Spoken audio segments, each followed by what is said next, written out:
नमस्कार दोस्तों, स्वागत है आप सबका आज के क्लास में। आज की क्लास में हम लोग डिस्कस करने वाले हैं थ्योरी ऑफ क्यूमुलेटिव कॉसेशन। नाउ इस थ्योरी में नो डाउट मेन थ्योरी तो डिस्कस करेंगे ही, बट मेन थ्योरी को जो है ना सपोर्ट किया जाता है by a concept which is called domino effect. तो डोमिनो इफेक्ट क्या होता है और भी कुछ कुछ की टर्म्स है जैसे फॉरवर्ड लिंकेजेस, बैकवर्ड लिंकेजेस।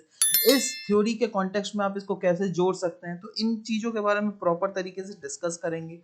कुछ कुछ और भी कॉन्सेप्ट्स है जैसे backwash effect, spread out effect. तो चलिए एक एक करके डिस्कस करते हैं ओवरऑल इस थ्योरी ऑफ कम्युलेटिव कॉसेशन को। बट शुरुआत करने से पहले guys let me remind you that geography options के Hindi as well as English दोनों लैंग्वेजेस में हम लोगों ने स्मार्ट क्लासेस लॉन्च किए हुए हैं दोस्तों।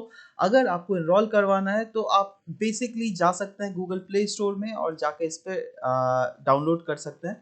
फर्दर इन्फॉर्मेशन के लिए आप इन व्हाट्सएप नंबर पे भी अपने आप को कॉन्टैक्ट कर सकते हैं। और इस पूरे ज्योग्राफी ऑप्शन के सीरीज में दोस्तों हम लोगों ने basics as well as advance दोनों मॉड्यूल को फोकस में रखते हुए ये कोर्सेज को कंप्लीट की जा रही है, राइट। तो advance module basically geography options के सीरियस स्टूडेंट्स के लिए काफी ज्यादा मददगार बनने वाला है। तो आप जाकर इसको डाउनलोड कर सकते हैं और इसका सब्सक्रिप्शन अटेन कर सकते हैं। तो डाउनलोड कीजिए smart rankers education app now. Theory of cumulative causation जो क्या मृदाल भाई साहब के द्वारा ये दिया गया था। अब मृदाल जी जो थे इन्होंने वेस्टर्न कंट्रीज का डेवलपमेंटल पैटर्न को ऑब्जर्व किया था और उसके आधार पर इन्होंने क्यूमुलेटिव कॉसेशन थ्योरी दिया था।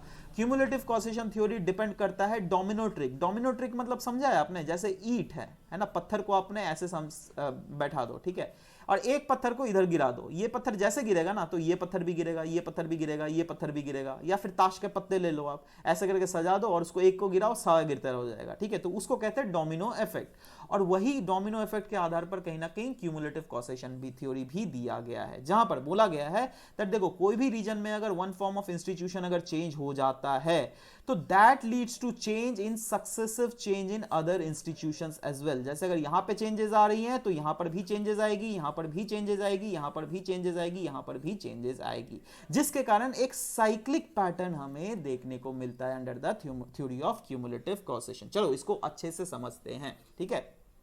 देखो यहां पर जो है ना क्लियरली एक थ्योरी के अगेंस्ट है जिसमें ये थ्योरी जो बोलता है दैट देखो भैया इकोनॉमिक ग्रोथ जो है ना ये सब समय not only the economic growth is not only the factor which leads to regional imbalances, right?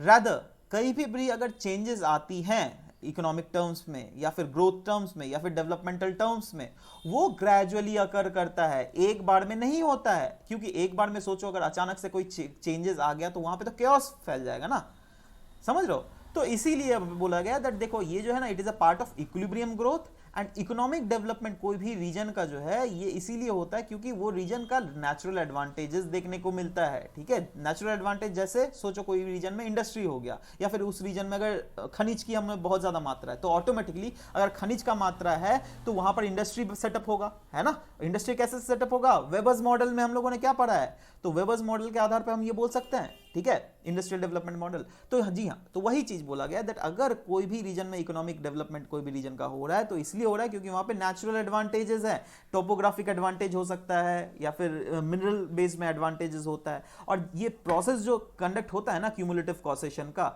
वो ऐसा होता है अगर सोचो कोई रीजन है जिसके पास एडवांटेजेस है, ठीक है, तो इससे क्या होगा दैट हाँ जैसे सोचो मिनरल, कोई भी रीजन में मिनरल है, ठीक है, तो ऑटोमेटिकली वहां पर जो पेस होगा ना डेवलपमेंट का वो काफी ज्यादा होगा। क्यों, क्योंकि there is high probability that उस रीजन में इन्वेस्टमेंट भी बहुत ज्यादा आए। उसको हम लोग एक डायग्राम के साथ समझते हैं।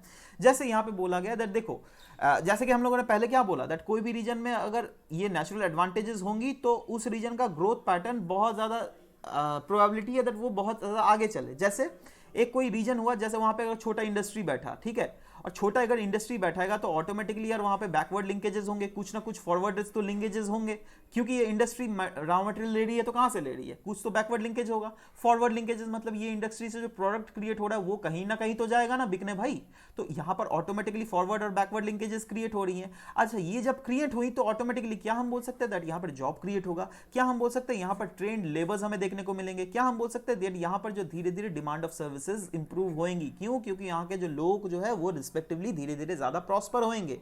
अगर ये सब फैक्टर्स हो रहा है तो क्या हम बोल सकते हैं दैट अगर लोग ज्यादा प्रॉस्पर हो रहे हैं तो लोगों के पास डिस्पोजेबल इनकम ज्यादा है तो धीरे धीरे ऑफ कोर्स पॉपुलेशन भी बढ़ेगी, है ना।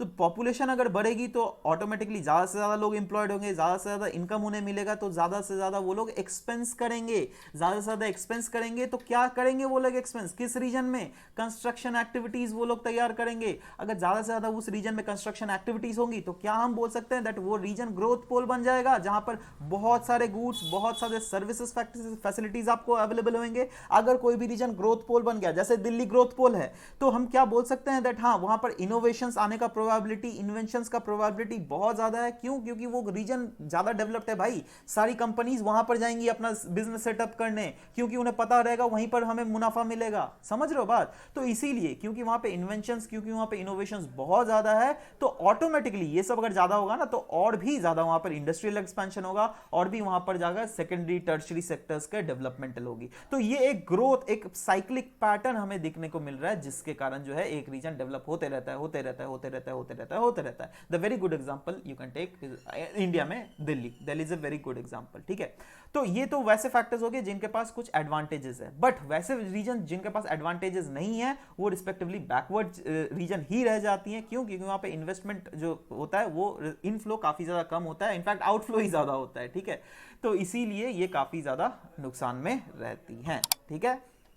अब इस थ्योरी को समझाने के लिए मृदाल भाई साहब ने दो प्रोसेस को आइडेंटिफाई किया और उनको बोला देखो भैया दो प्रोसेस होती हैं, एक होता है बैकवॉश इफेक्ट और एक होता है स्प्रेड आउट इफेक्ट, और इन दोनों इफेक्ट के कारण जो है ना कोई भी दो रीजन में अनइक्वल लेवल ऑफ हमें डेवलपमेंट मिलती है। एंड गाइज ये दोनों ही concept that is backwash effect and spread out effect को हमारे एडवांस्ड क्लासेस में अच्छे से कवर अप किया गया है, जो कि हमारे स्मार्ट क्लासेस में एक्चुअली में अच्छे से एकदम डिस्क्राइबली इसमें बताया गया है।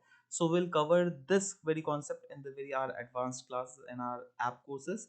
So till then, this is the end of today's class, and we'll be meeting in next class.